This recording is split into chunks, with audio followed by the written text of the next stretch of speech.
Apakah Anda merasa sedih dan iri karena iPhone-nya gak ada ultrawide biar bisa foto dan bikin jedak-jeduk kayak gini? Awok-wok mampus. Eits, tapi jangan khawatir lur. Kali ini saya akan berbagi tutorial cara biar iPhone kalian yang kameranya cuma satu, baik itu iPhone 6, 7, 8, 10 dan XR bisa ikutan tren kayak gini lur. Oke, tanpa banyak bacot-bacot langsung saja lur kita ke tutorialnya. Yang pertama di sini kita buka saja aplikasi kameranya lur. Terus usap pala bapak kau maksudnya usap layar iPhone kalian ke atas sampai muncul settingan kayak gini lur.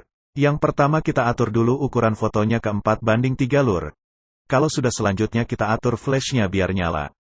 Nah biar lebih keren kita cari tempat yang agak gelap cuk. Nanti kita selfie-nya pakai kamera belakang lur. Biar enggak susah nanti jepretnya tinggal pencet tombol volume aja lur.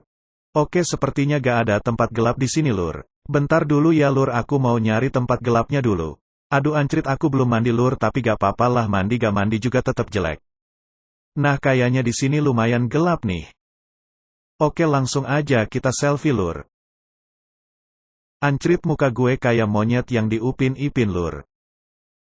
Kalau sudah selfie langsung aja kita pergi ke App Store-nya lur. Di sini kita cari aplikasi Preketek lur, maksudnya Prequel. Nah aplikasinya yang ini lur. Kebetulan aku udah nginstal aplikasinya, jadi tinggal dibuka aja. Di sini kita tinggal menambahkan foto yang akan diedit dengan cara klik tanda plus ini lur. Oke kita import aja foto yang tadi kita selfie. Anjrit, mukanya kocak banget lur, hehehe. Oke di sini kita pilih yang sesuaikan. Terus cari settingan mata ikan lur dengan menggeser terus ke kanan lur. Atur mata ikannya sesuai selera kalian sampai tampak pakai kamera ultrawide kayak gini lur.